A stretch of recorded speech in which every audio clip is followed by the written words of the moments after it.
reconoció que Dios es Dios que establece sacerdocio en medio de los pueblos para que los pueblos se vinculen con Dios, y eso no tiene cuestionamiento. Pues el orador del sermón a los hebreos le dice: señores, si ustedes nunca han cuestionado eso, ¿cómo van ahora a querer cuestionar que Jesucristo no es el sacerdote de Dios para esta hora? Pues yo quiero que ustedes sepan que a este Dios lo declaró sacerdote eterno, según el orden de Melquisedec. ¿Sabe lo que quiere decir, verdad? Lo declaró sacerdote antes que Melquisedec fuese, y lo tenía ya predispuesto para ahora. Por lo tanto, es inexcusable el que ustedes pretendan reducir a Jesús a un ángel, a una figura creada, porque si bien es cierto, Él es el Jesús hecho hombre, no es menos cierto que antes de ser el Jesús hecho hombre, era el Cristo. Y la razón por la que fue el Jesús hecho hombre fue por amor a vosotros, para reconciliarlos con Dios.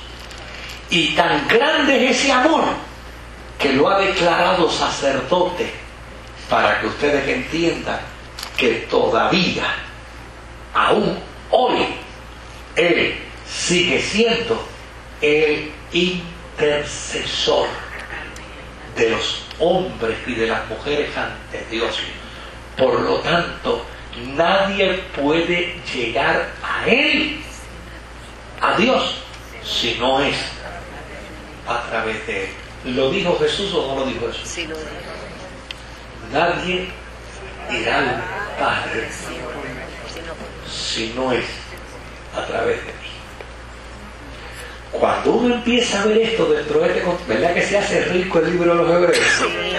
Por eso yo les decía, yo estoy loco por llegar aquí, porque a mí me fascina el libro de los Hebreos. Crea un cuadro distinto. Entonces, si uno se paraba firme para saludar al Rey de Reyes y Señor de Señores, ahora uno se para con más firme. Wow. Sí. Él es. En un discurso, obviamente, tengo que parar aquí. Por eso nos va a tomar, es un discurso en 5 secciones, y hoy hemos considerado solo 3. El martes que viene consideramos las otras 2, y entonces consideramos un poquito el contexto histórico. ¿Quiénes son los destinatarios? ¿A quiénes se les escribió esta carta? ¿Por qué se usa este lenguaje? ¿Por qué se les habla tan fuerte? ¿Y por qué se les dice, señores, si dejan pasar este tren, nunca llegarán al destino final? Este es el único tren que pasará por este terminal. Y lo dejaron pasar. Lo dejaron pasar. Pero eso lo vamos a discutir la semana que viene. Pero si hay alguna pregunta de lo que hayamos hablado hasta hoy, no se me adelante al martes que viene, pero hasta hoy, si hay alguna pregunta, me la hace, con mucho gusto.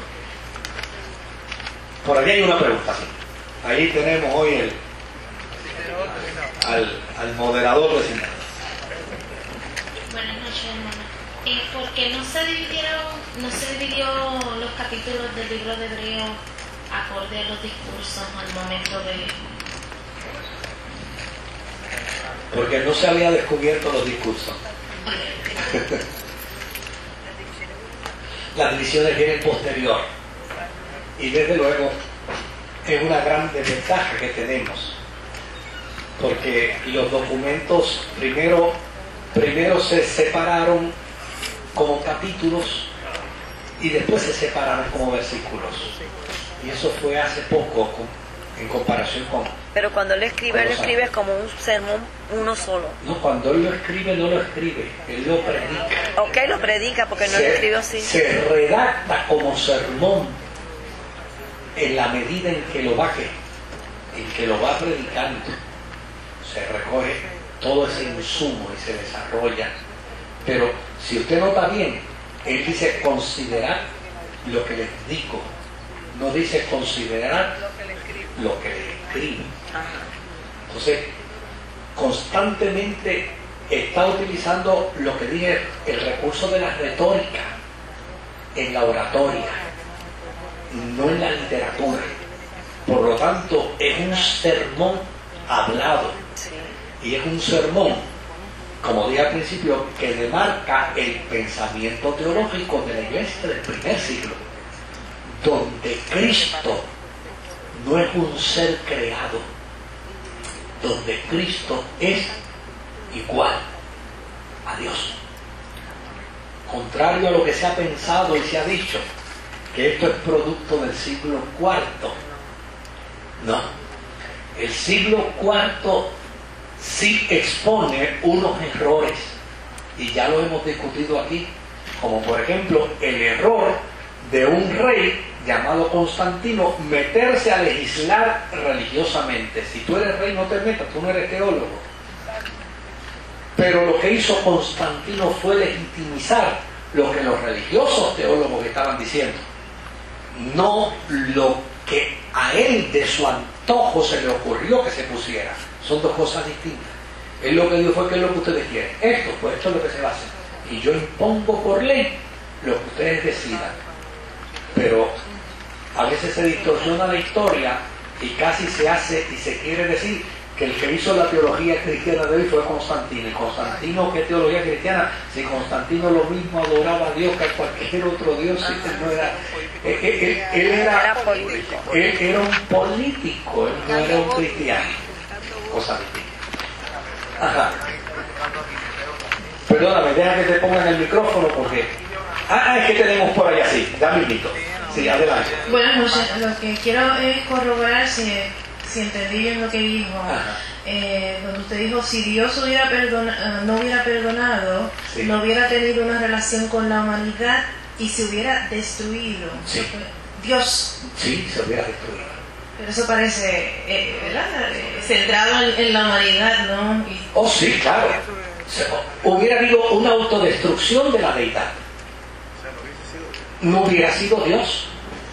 O sea, ¿usted se imagina un Dios que no perdone? ¿Cómo pudiéramos servir a un Dios que no perdone? O sea, Dios no es el resultado de nuestra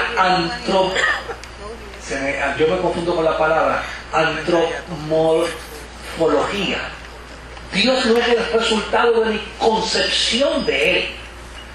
Dios es por encima de lo que yo pueda concebirlo. Y por eso a mí me da trabajo entender a Dios, porque a mí me da trabajo perdonar. Y creo que puedo existir sin perdonar, pero Dios sabía que si no perdonaba, dejaría de existir en el pensamiento del hombre, y por amor al hombre, perdonó. ¿Se da cuenta el concepto teológico? O sea,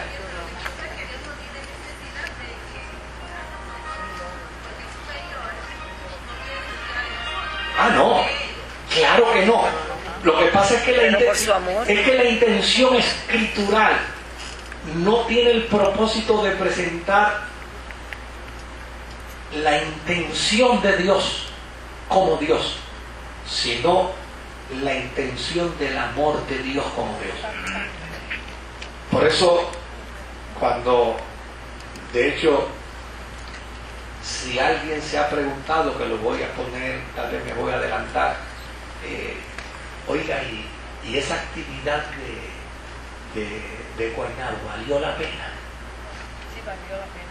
Pues oiga bien, hoy